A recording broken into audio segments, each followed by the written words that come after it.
بہت اچھا مشترکہ نظام زندگی بہت اچھا تھا جب ایک دوسرے کے حقوق کا پتہ تھا. اب حقوق کا نہیں پتہ، لہٰذا ادھر سے آگ، ادھر سے آگ، ادھر سے آگ، ادھر سے آگ.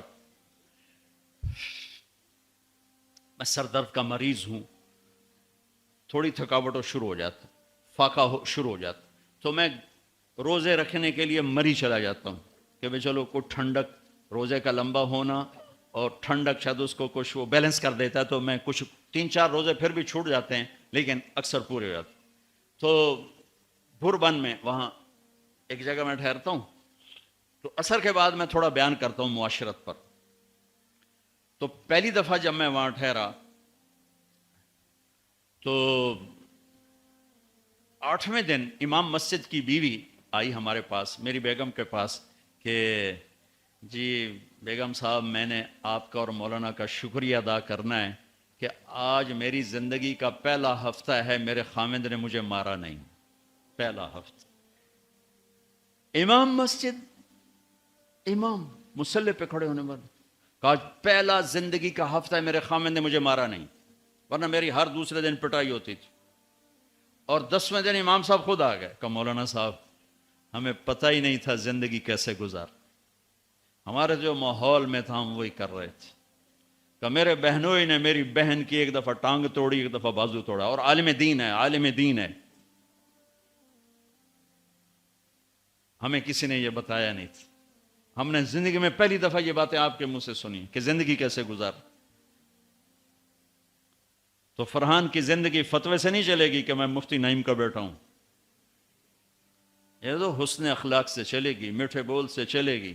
میرے نبی حضرت عائشہ کو لقمے بنا کے کھلاتے تھے، کوئی اظہار عشق تھا، اللہ کی قسم اظہار تعلیم تھی. سکھایا کہ زندگی گزارنی کیسے. ان کو آٹا گوندھ کے دیتے تھے، چونکہ ابھی شروع میں ان کو آٹا گوندنا نہیں آتا تھا، تو آٹا گوندھ کے دیتے تھے. اور عرب بڑی بڑی بوٹیاں پکاتے تھے، تو حضرت عائشہ بوٹی اٹھا کے ایسے نوچتیں اور پھر رکھ دیتیں. تو اللہ کے نبی بوٹی اٹھا کر جہاں سے حضرت عائشہ نے نوچا ہوتا تھا وہاں سے نوچ کے دکھا کے کھاتے تھے. میرے رب کی قسم اظہار یہ ہمیں تعلیم دی ہے کہ زندگی کیسے گزارنا. پھر بڑے بڑے پیالے ہوتے تھے پانی پینے کے، چھوٹے گلاس نہیں. چھوٹا گلاس تو بخل کی نشانی، اب تو اور چھوٹے ہو گئے کہ کپ کو گلاس بنا دیا. میرے بچپن میں مجھے یاد ہے اتنا بڑا گلاس ہوتا تھا، اور ڈیرے میں جتنے مہمان ہوتے تھے، کچی سڑکیں ہوتی تھی، مہمان کوئی ہمارے رشتہ دار یا دوست نہیں، راہگیر مسافر ہوتے تھے، ہر مہمان کو دودھ پلایا جاتا تھا رات کو. چونکہ جانور زیادہ ہوتے تھے تو ہمارا اکرام زیادہ سے زیادہ یہی ہوتا تھا، تو ہم سارے مہمانوں کو دودھ پلاتے تھے. تو ایک مہمان آیا ہمارے دادے کا زمانے کا، چاچا لال. اب گلاس چھوٹے ہو چکے ہیں، تو وہ جب نوکر نے دودھ پیش کرنے کے لیے نا آگے بڑھا تو اس نے گلاس دے کر کہنے لگا پتر میں نہیں پیندا. سمجھ رہے ہو پنجابی سمجھ رہے ہو نا؟ پتر میں نہیں پیندا. اسے کہا چاچا کیوں نہیں پینا ہے؟ کہ دو تو ود پیواں تے بے غیرت بنا تے دو نال میرا گزارا کو نہیں، لے جا.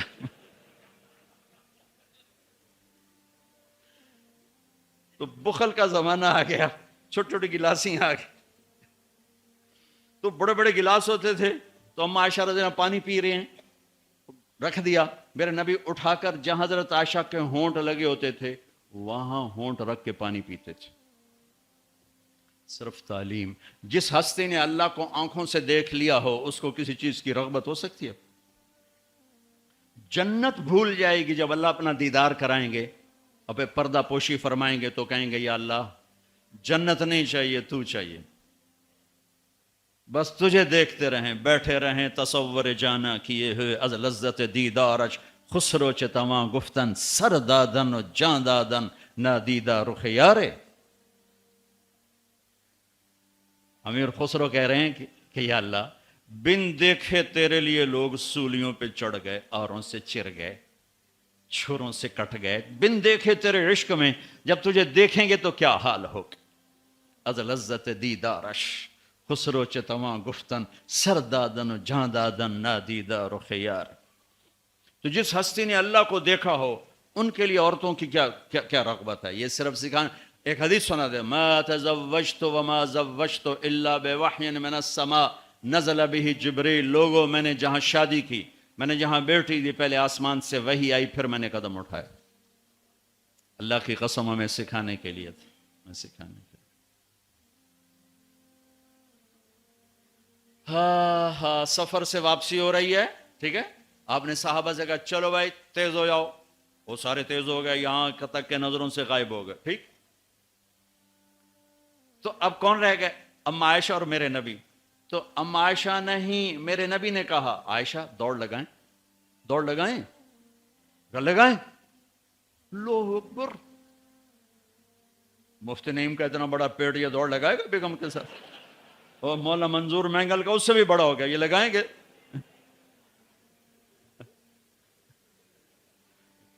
تو عائشہ دوڑ لگائیں، کہا جی لگائیں۔ تو حضرت عائشہ فرماتی میں آگے نکل گئی لیکن نبی پیچھے رہے۔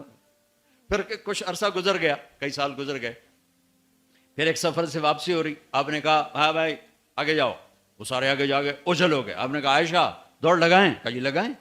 تو کہا ان دنوں میں موٹی ہو گئی، تبدنت کا لفظ مجھے یاد ہے، کہ میں موٹی ہو گئی تھی، تو جب دوڑ لگائی تو اللہ کے نبی آگے نکل گئے، تو آپ نے کہا عائشہ ہذہ بتلک، اب تو میں برابر ہو گئی۔ اللہ کی قسم زندگی سمجھانے کے لیے۔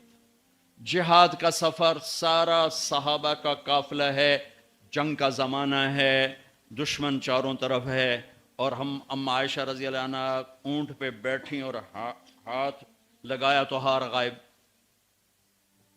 فرمایا میرا تو ہار کوئی نہیں، میں تو نہیں جاؤں گی، میرا ہار ڈھونڈو۔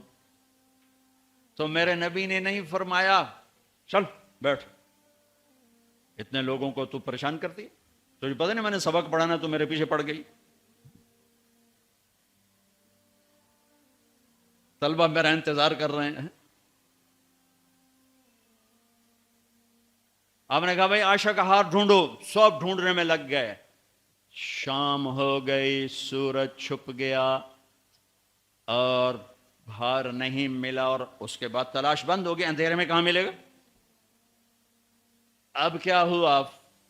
پانی رات کو عشاء میں ختم ہو گیا، فجر کی نماز کا وقت داخل ہونے والا ہو گیا، اور پانی کوئی نہیں، تیمم کی آیات نہیں اتری۔ لوگوں نے ابو بکر کو تانے دینے شروع کہ تیری بیٹی کی وجہ سے اب نماز کا کیا بنے گا؟ ابو بکر غصے میں آئے اما عائشہ کے خیمے میں، تو اللہ کے نبی گود میں سر رکھے سو رہے تھے، اب آپ تو باپ تھے، تو آ کر اب بول تو سکتے نہیں، اور چہرے سے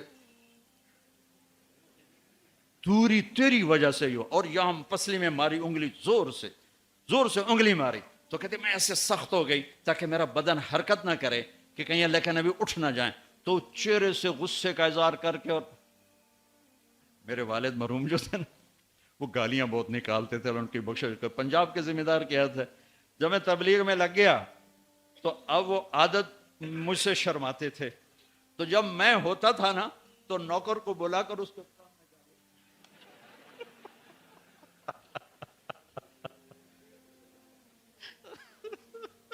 اب جوانی کی عادت بڑھاپے میں تو جا نہیں سکتی تھی، تو پھر وہ آہستہ آہستہ گالیاں نکال اپنا کوٹا پورا کر لیتے تھے۔